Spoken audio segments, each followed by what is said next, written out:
Okay, so let's have a look at the Capture app by GoPro. GoPro do 3 apps at the moment for iOS. They do Capture, top left, Quick, and Splice. So we'll first take a look at Capture. We'll do all 3, but in separate videos. So we'll start with Capture. So this is the app that you will need for controlling your camera, particularly if you have the Hero Session 4, which I do, that doesn't have a screen, or the Hero Session 5, which is just launched. These cameras don't have screens, so you will need this app if you want to preview what the camera can see and control it. You can control it off the camera itself, but it's a little fiddly, so I prefer to do it with the phone. So let's launch Capture. So you launch the app, and at the top you are presented with the option to connect your camera, your media, photo of the day if you want to join that and upload photos, and the GoPro channel. On the bottom, across the bottom, you have got some options. So the first left, is your home screen. The second one is what you will need to control the camera. The third one is your media, and the last one is your settings. So transferring media, we'll go into that in a minute, but let's have a look at controlling the camera. Okay, so we're in the app. I have connected the camera via Wi-Fi to my iOS device, which is an iPhone 7 Plus, and we shall click the little thing, second left, there we go. So you can see now the side of the camera, just to the right of the picture of the camera, the Wi-Fi signal is lit up. That shows us that the camera is connected. Underneath, that's the name of my camera, Andy's camera, you name the camera. So directly underneath that, if we press the thing in the middle, it will start a preview. So that's now what the camera can see. So when you've got it mounted on anything, your bike, your helmet, whatever you're putting it on, connect your camera via Wi-Fi, and you can make sure it's looking at what you want it to look at, right angle, right position, so on and so forth. So we can move the camera about. I'm obviously just in a room at the moment, so that's not very impressive. And then we have different options here. By pressing the little picture of the camera, we can change it from video to photo to time-lapse.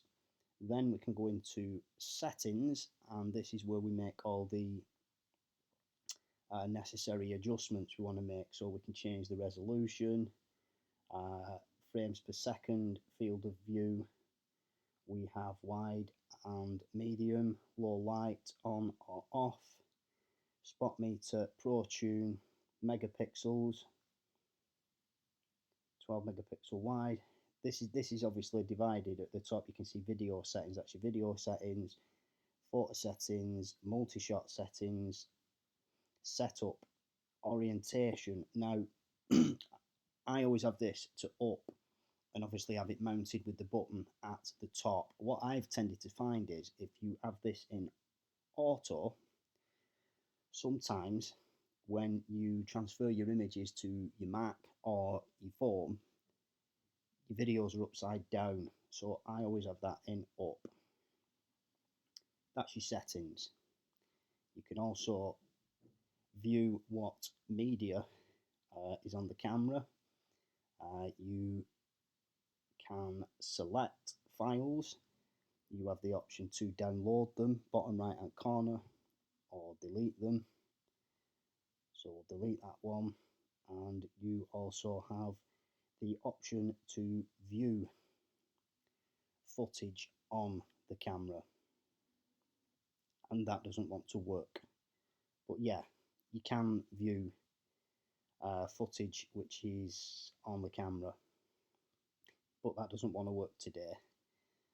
Try this one. No, it's not going to have it. I don't know whether it's because it's connected to this, whether I'm recording off the screen or what, but it doesn't want to have it. And then you go back home.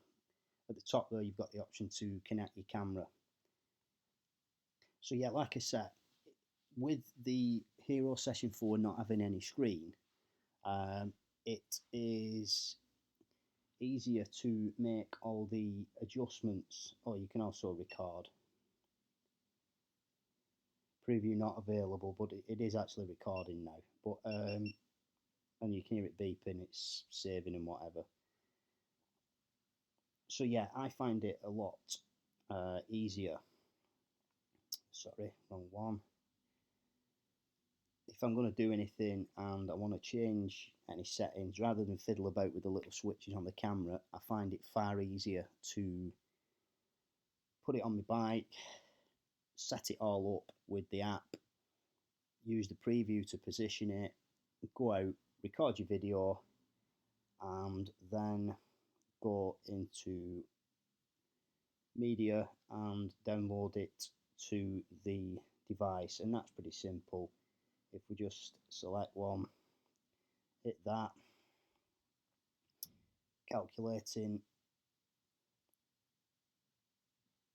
it's downloading now to the phone. I'll cancel that because I don't want to do it, and that's it, easy. So that is the GoPro app.